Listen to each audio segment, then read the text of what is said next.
Hi guys what's up. आज की video में हम बात करने वाले हैं IELTS craft writing. In this particular video, this workshop is totally for the academic people. So, the graph writing, how to get 2.5 out of 3 band in IELTS graph writing. In this particular video, we will discuss about some tips and techniques, types of graph, graph का structure कैसा होना चाहिए, हम vocabs को अलग अलग तरह से कहाँ पे डाल सकते हैं। तो आज की वीडियो में हम बात करेंगे टोटली IELTS ग्राफ राइटिंग। अगर आप ये वीडियो लास्ट तक देख भी लेते हो तो आपको कहीं और जाने की ज़रूरत नहीं है, क्योंकि हमने उसमें डाला है quality of content.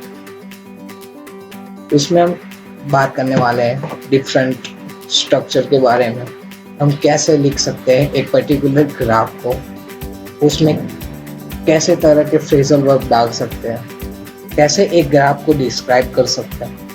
So let's get started. The band of task 1 is 3 band and the word limit is 150। आपको टाइम मिलता है 20 मिनट्स का।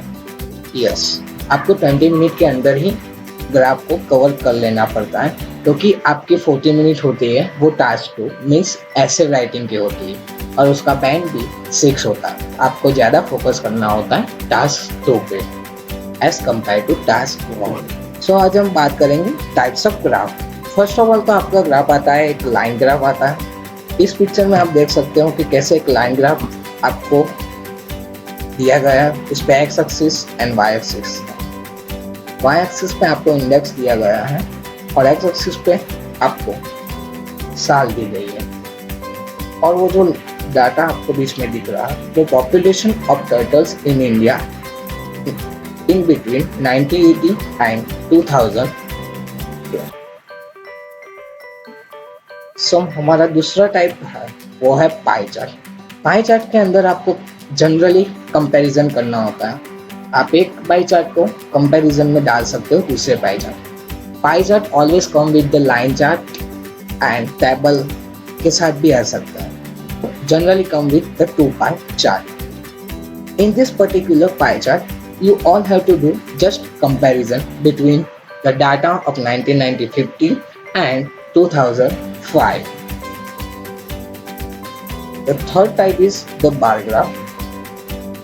As you can see from the figure, bar graph आपको ऐसा लिखता है। इसमें आपको अलग अलग कंट्री दिया है, मलेशिया है, न्यूजीलैंड है, मैक्सिको है, जर्मनी है, थाईलैंड है, सोमालिया है। Foreign direct investment over the 3 year, basically ऐसा आपका ग्राफ होता है, और उसमें आपको कंपैरिजन करके आपको 151 का टास्क 1 लिखना होता है। और fourth type is the process diagram. इस डायग्राम के बारे में हम डिटेल में डिस्कस करेंगे अपनी आगे वाली वीडियो में। एंड इसके अलावा भी बहुत सारे ग्राफ होते हैं, जैसे कि फ्लो चार्ट होता है, मैप्स होता है, टेबल होता है। हम बात करेंगे एक बेसिक स्ट्रक्चर कि हम ग्राफ राइटिंग को कैसे लिख सकते हैं। The structure of the graph writing, it is divided into the 3 part. First part is the introduction and the second part is the body part. Body part is the heart of your task 1. Further, body part is divided into 2 parts. First part is first para and second paragraph. ये आपको first para में जो main important चीज़ होती है या कोई changes होता है और या कोई बड़ा बिग चंक ऑफ कंपैरिजन होता है, वो सब आप लिखोगे फर्स्ट पैराग्राफ में, और सेकंड पैराग्राफ में आपको जो माइनर चेंजेस हैं वो लिखने होते हैं। And the last part is the conclusion. इसे हम कंक्लूजन नहीं कहते हैं, but it's just an overview. आप बेसिकली ओवरव्यू लिखना होता है। याद रखो, ओवरव्यू में कोई भी साल या कोई भी डाटा को डिस्कस नहीं करना है, बस आपको जनरल ट्रेंड ही डिस्क्राइब करना है कि ये कैसे होता है और ये क्यों होता है। Let's just start with tips. आप एक ग्राफ को कैसे प्रेजेंट करें, कैसे डिस्क्राइब करें अपने एग्जाम में। The first tip is the and the most important thing is that you have to observe your graph very carefully। जब आपके पास ग्राफ आता है तो आप उसे ऑब्जर्व करें कि ग्राफ आपको क्या कहना चाहता है। आप इसमें से दोनों कौन से most important and minor changes हैं उसको आप साइड पे टिक करते जाओ, आपको लिखने में आसानी रहे। उसके बाद आता है use variety of sentences and vocabs. Yes, अगर आप अपने टास्क 1 में 2.5 से अबव बैंड चाहते हो तो आपको डिफरेंट टाइप ऑफ स्ट्रक्चर का यूज़ करना होता है और वोकैब्स का भी यूज़ करना होता है। हम ये सारी वोकैब्स आज के वर्कशॉप में हम देखेंगे और सेंटेंसेस के बारे में हम अभी नया वीडियो डालेंगे उसके बाद। The most important thing is that do not make a grammatical errors, because most of people make a minor grammatical errors and they lose their band। Please do not make this error। और आपको grammar अच्छी तरह से पहले सीख लेना चाहिए। आप माइनर एरर करेंगे तो आपका बैंड कम ही आएगा। अगर आपका बैंक टास्क 1 में कट हो जाता है तो आप टास्क 2 में अच्छी तरह से बैंक नहीं खींच पाते हो और आपको अपना डिजायर कोड 6 अबव 7 नहीं मिलता। टास्क 1 को अच्छी तरह से प्रिपेयर करो, ग्रामेटिकल एरर मत करो and follow the structure that I have given to you to achieve good band. यार मेरा स्ट्रक्चर आप एक बार देखो, उसे समझो, कैसे वर्क करता है वो देखो। हाँ, आप अपने जनरल टेन को सेकंड पैराग्राफ में भी लिख सकते हो और लास्ट में भी लिख सकते हो, बट आपका स्ट्रक्चर होना चाहिए पहला इंट्रोडक्शन, बाद में body part and then the conclusion. Do not copy sentence from the instruction।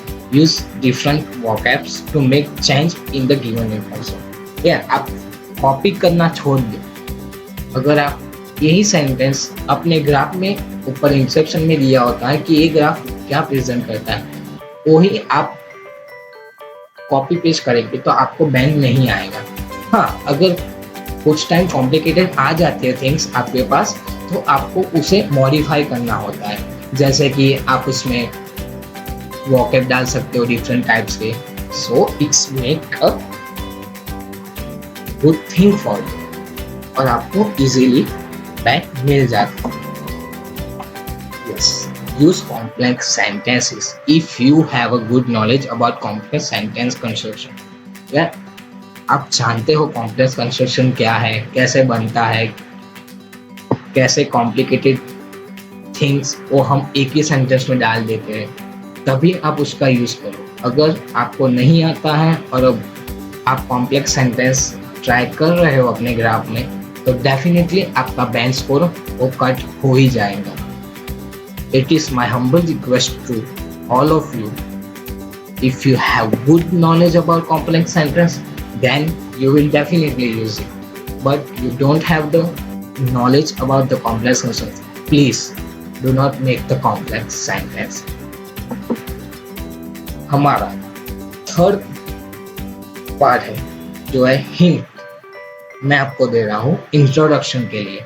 आपको इंट्रोडक्शन पैराग्राफ कैसे बनाना है, बेसिकली आपको वहाँ पे इंस्ट्रक्शन दी जाती है। Ask yourself these 3 questions before you trying to write your task 1 into the exam sheet। First of all, ask yourself what is the information is given, when the data is available and where।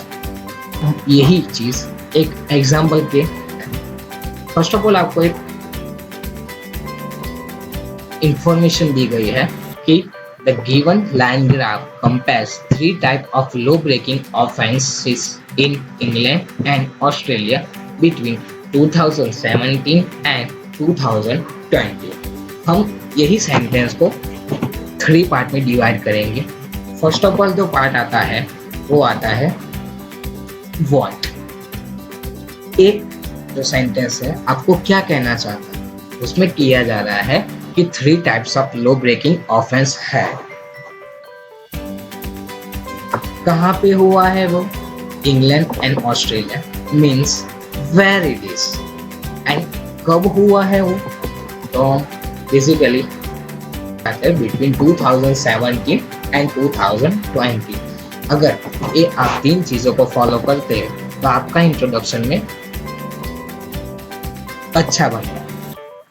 और हमारा last और most important part है वो है phrases. Let's get started the phrases. So आपको कोई भी graph दिया जाता है, आपको फर्स्ट पैरा ऐसे ही स्टार्ट करना होता है जैसे मैं आपको डिफरेंट टाइप्स ऑफ फ्रेजेस इधर दे रहा हूँ। आप इसमें से कोई भी 5 और 4 सिलेक्ट कर लो। आपको कभी भी ग्राफ राइटिंग में आती है तो आप इजीली इसे यूज कर सकते हो। So first sentence is it is interesting to note that. The second one is that it is apparently seen that. The third one is that as can be seen from the graph. It can be plainly viewed that. And it is crystal clear that. So these phrases are very useful for each and every graph. अगर आप ये 5 अपने दिमाग में set कर लेते हो तो जब भी आपको ग्राफ आएगा आप इजीली स्टार्ट कर सकते हो ऐसे ग्राफ को by starting this one. It is interesting to note that as can be seen from the graph.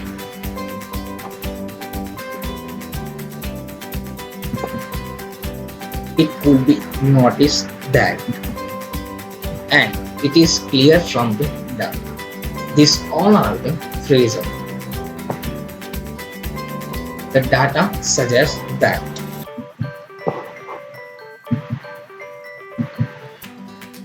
हम अब बात करेंगे different type of vocabs for the different words. आपका इंट्रोडक्शन में दिया जाता है एक word source. The data source है। आप इस सोर्स को अलग अलग तरीके से रिप्रेजेंट कर सकते हो, उसके अल्टरनेटिव बहुत सारे, बट यहाँ पे मैंने जो इजी है वो ही लिए है। फर्स्ट ऑफ ऑल है represent. The data represents that. Second one is demonstrates. The third one is that illustrates. Fourth one is depict. Fifth one is express. Sixth one is that provides. Seventh one is that indicates. The data indicates that. आप ऐसे start कर सकते हो और ये सारे word हैं वो सारे हैं अल्टरनेटिव ऑफ सोर्स। अब हम बात करेंगे synonyms for increases. Here is the symbol of the increase. Start करते हैं। First word is that located. Second one is that and simple word is that rise. The third one is that go up. The fifth one is that the climb. अब हम बात करेंगे synonym for decrease. Here the symbol of the decrease. अब कहीं भी आपको ऐसा trend दिखने को मिले तो आप उसे सिंपली कह सकते हैं द डाटा इज डिक्रीजिंग। हम डिस्कस करते हैं synonyms for decrease. So first one is that fall. The second one is that drop. The third one is that go down. Fourth one is that decline. Fifth one is that plummet. ये सारे word हैं आप use कर सकते हो to describe the trend of decrease. अब हम बात करेंगे स्टेडीनेस के बारे में। स्टेडीनेस मीन्स कोई उसमें चेंजेस नहीं आ रहा, ऐसे सिंबल के साथ आप देख सकते हो ये सिंबल है स्टेडीनेस में, उसमें कोई भी चेंजेस नहीं है। आप डिस्क्राइब कर सकते हो स्टेडीनेस को अलग अलग वर्ड से। First one is that unchange, the second one is that remain static, the third one is that remain stable, fourth one is that remain static, and fifth one is that remain constant, there is a no change. अब हम बात करेंगे noun for the gradual increase. Yes, आप कभी भी अपने general time को बारे में डिस्कस करते हो तो आप इस noun को यूज कर सकते हो। Yeah, useful for the describing general trend of graph. So first one is that an upward tendency. Second one is that an upward trend. हम इसको एक सेंटेंस की मदद से समझते हैं। Example is that there was a upward trend between 2018 and 2020. ऐसा ही same आता है noun for gradual decrease. Useful for describing the general trend of graph. And downward tendency and downward trend. इसको हम सिंपली एक एग्जांपल के जरिए समझते हैं कि there was a downward trend between 2018 and 2020. अब हम बात करेंगे adverb for a rapid change. Here is the symbol of the rapid change. Means it's increased rapidly. Yeah. So you can easily describe rapid change by using this adverb dramatically, rapidly, sharply, significantly, quickly. अब हम बात करेंगे adverb क्यों use करते हो और कब use करते हो। इधर मैंने हिंट रखी है कि adverb always comes with verb. Yes, मैं आपको एक सेंटेंस के जरिए समझाता हूँ। सिंपल सा सेंटेंस लेते हैं हम इधर। इट इंक्रीज रैपिडली, यहाँ इंक्रीज है वर्ब एंड एडवर्ब है रैपिडली। हम बात करेंगे adverb for a moderate change. First one is that moderately, gradually, the third one is that progressively, fourth one is that sequentially. Hint: adverb always comes with the verb. Adverb for the slight change: slightly, slowly, tediously. अब हम बात करेंगे adverb for steady change: steady, ceaselessly. अब हम बात करेंगे एक particular diagram के बारे में। डायग्राम में आप कौन सी वोकैब का यूज कर सकते हो।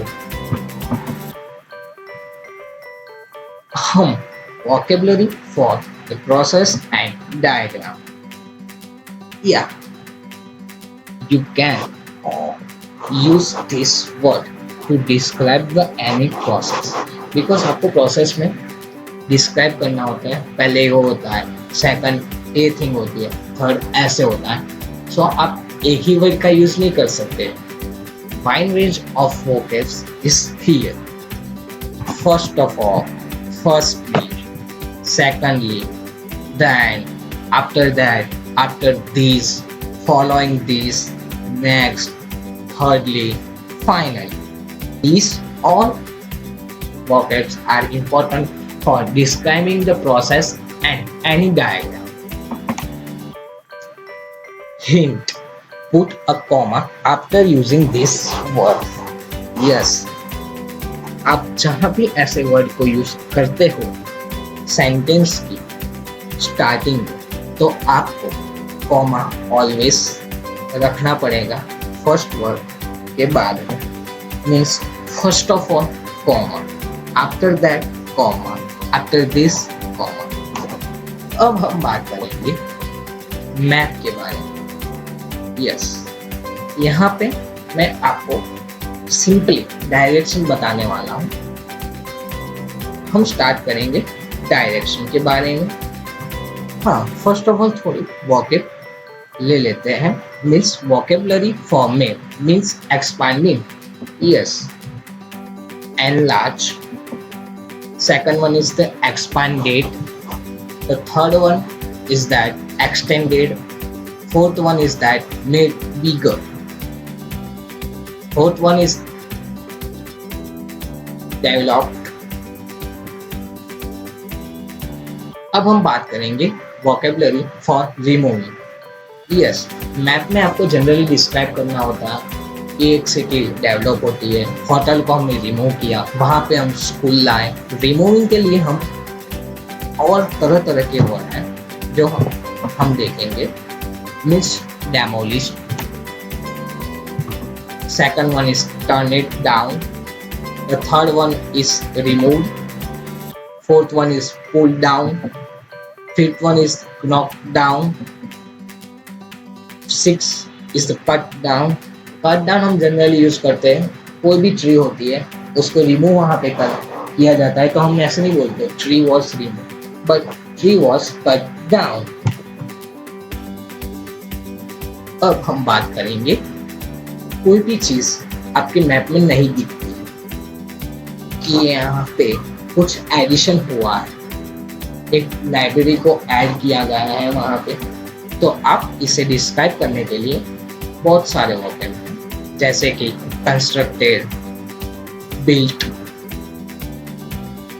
Erected, introduced, added, planted. अब हम बात करेंगे change into something, means converted, the school was converted to the library, redeveloped. Yes, the school was redeveloped in 2018. Replace, you can say that the factory was replaced by the school. Fourth one is made into. Fifth one is that modernize. Sixth one is that renovated. अब अपने घर को renovated कराते हो, आप simply बोल सकते हो कि हाँ मेरे घर में कुछ चेंजेस आए, तो मीन्स इट्स रिनोवेटेड। अब हम बात करेंगे डायरेक्शन के बारे में। Many people are confuse in the direction in the map as well as in listening section. आज हम ये कॉन्सेप्ट डालते हैं कि फर्स्ट ऑफ ऑल आपका आता है नॉर्थ, वो होता है अपर साइड, उसके नीचे आता है साउथ साइड, और अब राइट के बारे में बात करते हैं तो वहाँ पे आता है ईस्ट, और लेफ्ट साइड में आता है वेस्ट। इस डायरेक्शन को तो सभी को मालूम होती है, but many people do not know where is the north is. So the between the area of north and east, it's called a northeast, southern east. आप इसको ऐसे भी बोल सकते हैं northern east. Yes, it is a different style of speaking each and every word. अब हम बात करेंगे north west. It means it is the direction between the north and west.